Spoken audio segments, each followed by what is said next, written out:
ఏర్పడినాటి నుంచి కూడా వైసీపీ ప్రభుత్వం కేవలం రాష్ట్రంలో అధికారంలోకి వచ్చింది భూములు కాజేయడానికి అని అనేటానికి నిదర్శనం ఏకంగా అసెంబ్లీలోనే ముఖ్యమంత్రి జగన్మోహన్ రెడ్డి ఏపీ భూ హక్కుల చట్టం 2022ని ఒక చట్టాన్ని చేసేశారు ఏకంగా. అంటే ఏపీ ల్యాండ్ టైటిలింగ్ యాక్ట్ ఏదైతే ఉందో ఆ ల్యాండ్ టైటిలింగ్ యాక్ట్ వల్ల ఆంధ్ర రాష్ట్రంలో ఉన్నటువంటి స్థిరాస్తి యజమానులు అందరూ కూడా ఆ స్థిరాస్తి యజమానులు అయోమయంలో పడిపోయి వాళ్ళ ఆస్తుల పరిస్థితి ఏంటో అగమ్యగోచరమైన స్థితిలోకి రాష్ట్రంలో ఉన్నటువంటి సామాన్య ప్రజానికంతో సైతం అందరినీ కూడా ఒక అయోమయమైన పరిస్థితిలో ఇవాళ ముఖ్యమంత్రి జగన్మోహన్ రెడ్డి రాష్ట్ర ప్రజల స్థిరాస్తుల్ని ఆ AP land title deed act ఏదైతే ఉందో ఆ ల్యాండ్ టైటిల్ డీడ్ యాక్ట్ వల్ల పూర్తిగా రాష్ట్ర ప్రజలందరూ కూడా ఎవరికైతే ఎక్కడెక్కడ ఆస్తులు ఉన్నాయో వాళ్ళ ఆస్తులు బదిలీ చేయాలన్నా తాతతండ్రుల నాటి కోర్టులో వివాదాలున్నా లేదు భాగస్వామి యొక్క హక్కుల్ని వీళ్ళు న్యాయపరంగా పోరాటం చేయాలన్నా స్థిరాస్తి యజమానులకు ఎటువంటి హక్కు లేకుండా కోర్టుకు వెళ్ళేటువంటి హక్కు లేకుండా పూర్తిగా ఆ భూ హక్కు చట్టాన్ని జగన్ చేతిలో పెట్టుకోవడం అన్నది ఇవాళ రాష్ట్ర ప్రభుత్వంలో ఉన్నటువంటి ఆస్తులు ఎవరైతే ఉన్నాయో భూ హక్కుదారులు ఎవరైతే ఉన్నారో వాళ్ళందరూ పరిస్థితి కూడా అగమ్యగోచరంగా తయారై ఉంది. రెవెన్యూ చట్టాలు ఉన్నాయి, హైకోర్టు సుప్రీంకోర్టు తీర్పులు ఉన్నాయి, ఏపీ ల్యాండ్ యాక్ట్స్ ఉన్నాయి, మరి 1974లో రెవెన్యూ యాక్ట్ ఉంది. ఇన్ని చట్టాలు ఉంటుండగా భూమి ట్రాన్స్ఫర్ చేయాలన్నా భూమి మీద హక్కుల గురించి పోరాటాలు చేయాలన్నా టీఆర్ఓ అపాయింట్ చేస్తారంట వీళ్ళు. టైటిల్ రిజిస్టర్ ఆఫీసర్ అంటే టైటిల్ రిజిస్టర్ ఆఫీసర్ దగ్గరికి వీళ్ళు కోర్టుకు వెళ్ళాలన్నా ఎన్ఓసి తెచ్చుకోవాలి. సిద్ధాంతాలు నచ్చి ఆయన ఆశయ సాధన కోసం కార్యకర్తలకి పార్టీ నాయకులకి ఇచ్చే గౌరవం కోసం అవన్నీ చూసి ఆకర్షితుడై ఇవాళ విశాఖ ఎమ్మెల్సీ వంశీ ఇవాళ జనసేన పార్టీలోకి వస్తే నిన్న మంత్రి అమర్ ఏం మాట్లాడతాడో అర్థం లేదు. ఇదే వంశీ ఆ యొక్క పార్టీని తన భుజస్కంధాల పైన జెండా పట్టుకుని మోసిన సందర్భాలు ఉన్నాయి పార్టీ స్థాపించిన దగ్గర నుంచి కూడా.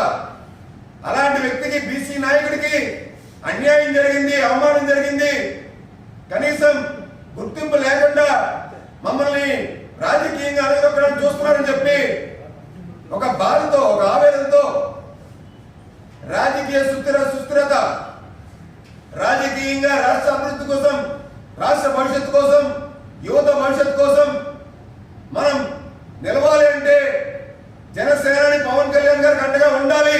ఆయన నాయకత్వంలో రాష్ట్రం సర్వతోముఖాభివృద్ధి చెందాలని చెప్పి భావించినటువంటి వంశీ ఇవాళ పార్టీలోకి వస్తే జీర్ణించుకోలేనటువంటి గుడివాడ అమర్ కానీ వైసీపీ నేతలు కానీ ఇది కేవలం ఆరంభం మాత్రమే.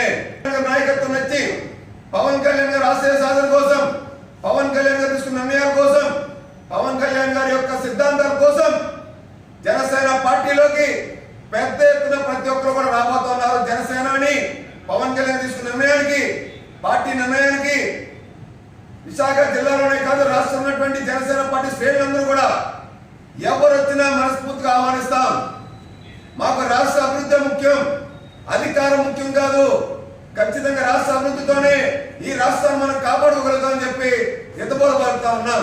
జనసేన పార్టీ విశాఖపట్నం సిటీ వేదికగా చేస్తున్న పోరాటాలకు కానీ మీడియా పరంగా మేము చేస్తున్న పోరాటం కానీ మీరందరూ ఎంతో సహకరించారు. 45 గంటల్లో ఈ సంవత్సరం ముగిసిపోతుంది. మీ అందరికీ నాకు ప్రత్యేకంగా నమస్కారం శుభాకాంక్షలు తెలియజేస్తున్నాను. మరి ఆ రోజు ఔరంగజేబ్ పరిపాలనలో రోజుకొక పిచ్చి చట్టం వస్తూ ఉండేది. అంటే తల వెంటనే కత్తిరించుకున్నా కూడా పన్ను వేసే విధానం ఉండాలి.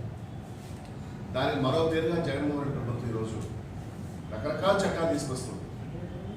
వ్యవస్థలన్నింటినీ బాధపెడుతున్నప్పుడు వేళ సర్వశిక్షా అభియాన్ కానీ, అంగన్వాడీలు కానీ, ఆశా వర్కర్లు కానీ, పారిశుద్ధ్య కార్మికులు కానీ, టీచర్స్ కానీ, ఉపాధ్యాయులు కానీ అందరూ రోడ్డెక్కి ఎంతో కష్టపడుతున్న విషయం వేళ ప్రజలందరికీ తెలుసు. దాని కొనసాగింపుగా ఈవేళ ల్యాండ్ టైటిల్ యాక్ట్ తీసుకొచ్చారు. సివిల్ కోర్టులు పూర్తిగా నిర్వీర్యం చేసి, న్యాయస్థానాలు పూర్తిగా నిర్వీర్యం చేసి, ఇది 1.0లో వైసీపీ ప్రభుత్వం విశాఖపట్నం లాంటి కాస్ట్ సిటీల్లో విలువైన వందల వేల ఎకరాలని లక్షల కోట్లు కొట్టేసిన తర్వాత ఇంకోసారి ప్రభుత్వం వస్తే గ్రామీణ ప్రాంతాల్లో ఉన్న భూములు కూడా ఒక అధికారిని చేతిలో పెట్టుకుని మొత్తం టైటిల్ని వాళ్ళ చేతుల్లో వచ్చేసే విధంగా లక్షలాది ఎకరాలు కొట్టేయడానికి చేస్తున్న ప్లాన్గా జనసేన పార్టీ భావిస్తుంది. ఫైల్ అప్లేట్ అథారిటీ హైకోర్టుకు వెళ్ళాలంటే ఏ స్థాయి మనిషి కూడా వెళ్ళడం చాలా చాలా కష్టం. చిన్న చిన్న వ్యవసాయదారులు, చిన్న చిన్న కంపెనీలు ఉన్న రైతులు కానీ, సామాన్య మనుషులు కానీ వాళ్ళకున్న భూమిని రక్షించుకోవడానికి హైకోర్టు వెళ్ళడం అనేది చాలా దుస్సాహసం. దీన్ని అడ్డం పెట్టుకుని ఈ కొత్త యాక్ట్ తీసుకురావడాన్ని సాక్షాత్ న్యాయవాదులు కూడా ఖండిస్తూ బహిరంగంగా ధర్నాలు చేస్తున్నా కూడా జగన్మోహన్ రెడ్డి ప్రభుత్వాన్ని చేపట్టినట్టు కూడా లేకపోవడం చాలా చాలా దురదృష్టం. దీన్ని మేము తీవ్రంగా ఖండిస్తున్నాం. మరి ఈ సమయంలో ఈ 4.5 సంవత్సరాల కాలంలో ప్రతిపక్షాలు అణచివేస్తూ, ప్రజలను బాధ పెడుతూ, పిచ్చి పిచ్చి జీవోలు తీసుకొస్తూ, ఆ జీవోల్లో పారదర్శకత లేకుండా మీకు నచ్చిన జీవోలనే ఉంచుకుని నచ్చని జీవోలు దాచుకుంటూ, ఆస్తులు కట్టబెడుతూ, ఇలా మధురవాడ లాంటి ఒక చాలా కాస్ట్లీ ఏరియాలో ఓ 12 ఎకరాలు సుమారు 700 కోట్ల రూపాయల విలువైన భూమిని బెంగళూరులో మీకు పరిచయం ఉన్న స్కూల్కి కేవలం ₹1 కోటి లెక్కన 12 కోట్లు కట్టబెట్టారంటే మీ ప్రభుత్వం ఏ స్థాయిలో అవినీతికి పాల్పడుతుందో అర్థం చేసుకోవాలి.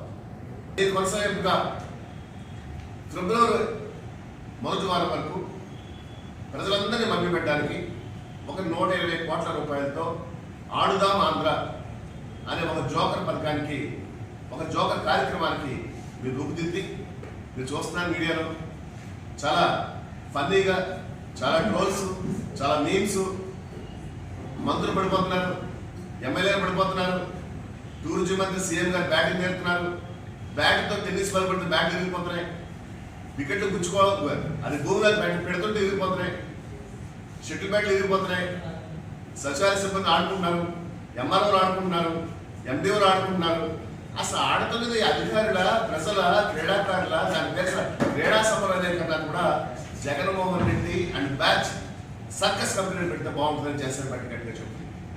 ఇదేదో ఒక విదేశీకుల ఆటలు, పిచ్చి పిచ్చి ఆటలు, పిచ్చి పిచ్చి స్టేడియంస్, పిచ్చి అంపైర్లు, సచివాలయ సిబ్బంది, అక్కడున్న వాలంటీర్లు వీళ్ళందరూ ఆడుకోవడం ఎందుకు చూస్తుంటే ఇదేదో ఒక సర్కస్ కంపెనీలో మెజిషియన్లా తయారయ్యాయి. చాలా చాలా దురదృష్టం. 120 కోట్ల రూపాయలు ఖర్చు పెట్టి ఈ రాష్ట్రంలో ఒక్క క్రీడా మైదానాన్ని అభివృద్ధి చేయలేదు, ఒక క్రీడా మైదానాన్ని తయారు చేయలేదు, క్రీడాకారులకు ప్రోత్సాహం లేదు. మీరు చూడొచ్చు మీడియాలో గత 4 సంవత్సరాల కాలంలో మన ప్రెస్ పత్రికలన్నీ తీసుకొస్తే అసలు ఎన్ని క్రీడల్లో ఆంధ్రప్రదేశ్ పాల్గొంది, ఎన్ని క్రీడలు ఆతిథ్యం ఇచ్చింది, అసలు విశాఖపట్నం సిటీ లాంటి దగ్గర ఎక్కడన్నా క్రీడా సభలు జరిగిందా?